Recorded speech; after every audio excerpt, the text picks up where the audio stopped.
Hi everybody, it's Jay and I am back in the booth again with you for another sneak peek video preview for this week's new release here on Say with Jay. Our new release this week is Cowboy Marrying the Lady. I have to say, it's a bit bittersweet for me because this is the final book in Jessie Gussman's Coming Home to North Dakota Western Sweet Romance series.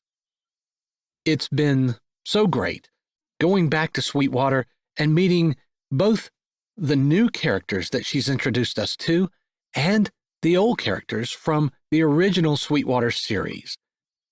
Now, we may or may not be saying goodbye to Sweetwater, not gonna say, but I will say this, that this final story in this series is one you will not want to miss.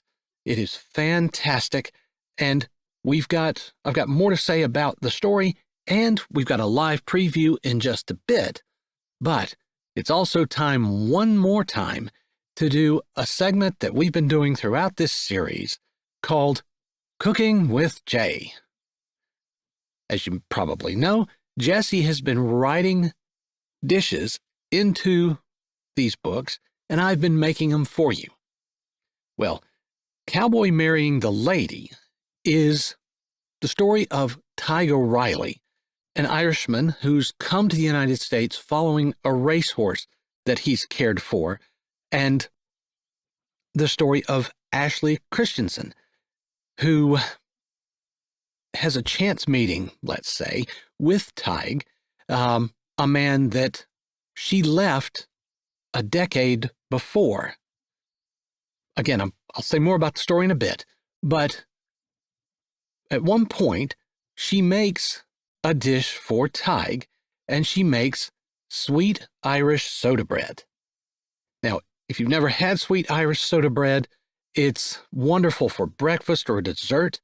It's, I think, an alternate name for sweet Irish soda bread could be bread when you really want cake, but bread sounds healthier. Bread. Okay, I've got to work on tightening the name up a little bit, but I'll do that. In the meantime, let's make some sweet Irish soda bread. Now, I do want to share that this recipe came from soufflebombay.com, and I'll include a link to that recipe in the description down below. It's really not difficult at all to make, and I encourage you to go give that a look and give this recipe a try. But for now, let's get started. Okay, to make our sweet Irish soda bread, we're going to need the following ingredients.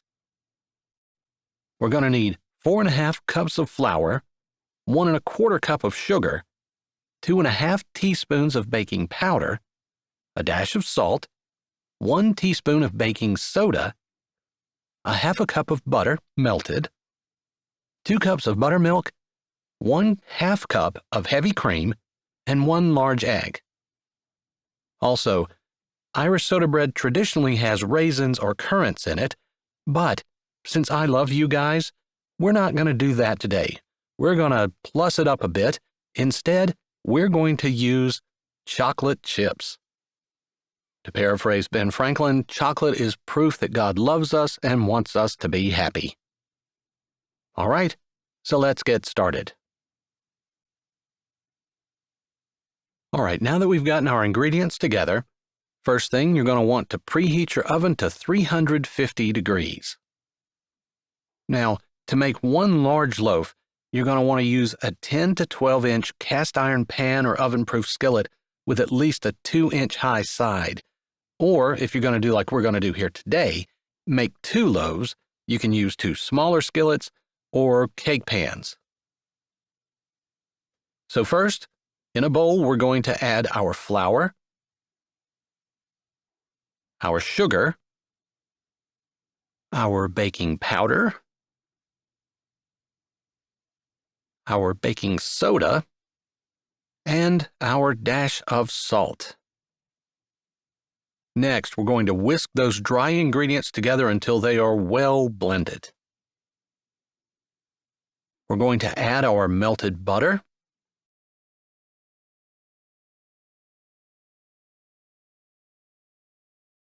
and our raisins. By the way, if you are substituting chocolate chips like I am, past experience has shown me that it is not a one-to-one exchange. The recipe originally calls for 2.5 cups of raisins.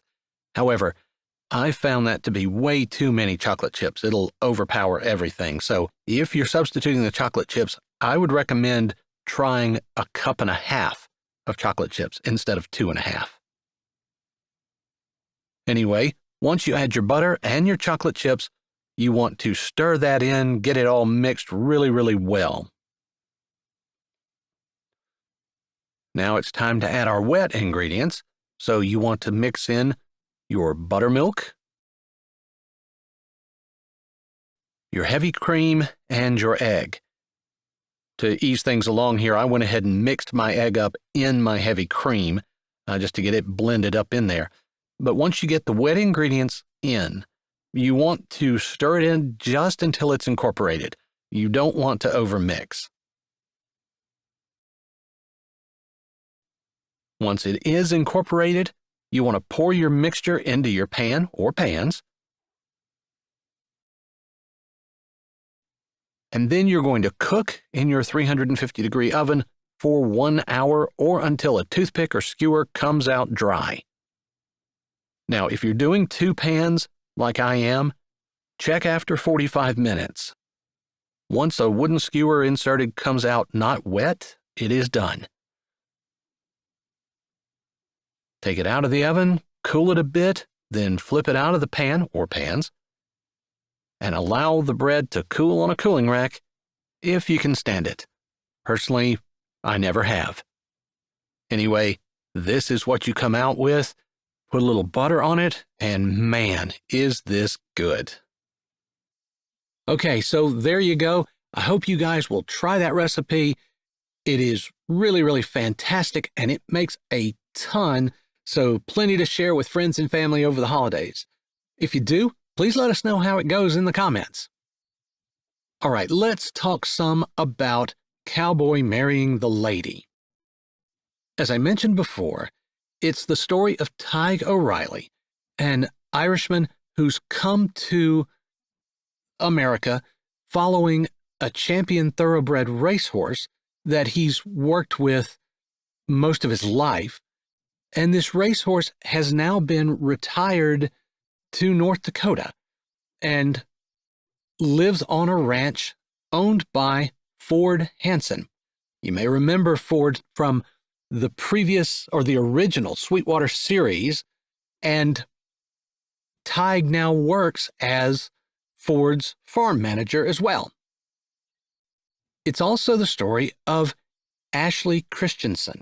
She's an heiress who works in her family's business, and it is this family business that took her away from Tadgh a decade before.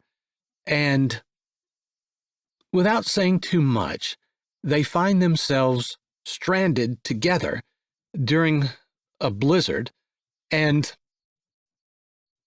can they overcome all of these past hurts and become friends and possibly more? You know you'll have to come back this Friday to find out, but for now, here's a live reading of Cowboy Marrying the Lady. Hope you enjoy it, then come back and see us Friday right here on Say with Jay. A tapping on her window widened her eyes before she jerked her head around, sending a new throbbing, shooting like drunk missiles across her brain. Someone stood outside her window. All she could see was the outline of their nose as the dim light from the interior of her car shone on it. Fear warred with the pain in her head, clenching her heart and causing her fingers to curl in a death grip on the steering wheel. Had she managed to have an accident in the one place where a serial killer was lurking along the road in a snowstorm in North Dakota? The absurdity of that question almost made her laugh, but then, the way her luck had been going lately, she wouldn't be the slightest bit surprised to find she'd managed to beat the odds and wreck in front of a North Dakota serial killer. Lord? She'd no sooner started to talk to her Heavenly Father than a calming voice told her, "It's not bad luck. Everything, every single thing that has happened in your life has happened for your good and my glory. Trust me." Somehow those words gave her comfort, and she managed to pry one of her hands off the steering wheel. But, prudence being the better part of valor, she cracked her window rather than putting it the whole way down. Slightly surprised that her window still worked, she lifted her head so her voice carried out the crack. "Yes?" The man leaned even closer, and despite the dim lighting, the darkness outside, and the snow that was falling all around, she could see the green of his eyes. Green eyes that sparked a memory, soft and warm and perfect. Maybe that was the other reason she wanted to come back to North Dakota. Tadgh. It couldn't be. That wouldn't be bad luck. That would be the worst, most terrible, absolute awful luck she'd ever had in her entire life, despite the perfect feel of any memory involving him. After what she'd done to him, after the way she treated him, how could she possibly face him, thinking he would be anything but unkind to her? She eyed the green eyes again. So familiar. "Lord, sometimes I really don't get your sense of humor." "Ma'am, are you okay?" If Tadgh had been going to say something else, her crinkled face and the way her hand lifted to her temple must have made him change his mind. "Ma'am, do you know your name?" She almost flipped her name off without thinking, but then she realized he might be wondering if she had amnesia, or at least been befuddled by the accident. It might not be Tadgh. She might be seeing green eyes, but she knew he couldn't be the only man in North Dakota with green eyes. This more than likely wasn't him. Although, maybe she was really a little befuddled, because now she realized that there was a slight lilt to his words. So far, he hadn't said many words, but she was pretty sure she'd caught an Irish accent. She didn't want to have to face him, didn't want him to have the pleasure of turning her down and leaving her stranded in the cold, which he had every right to do after what she'd done to him. "Ma'am, I promise, I'm just trying to help. Are you okay?" Could she pull it off?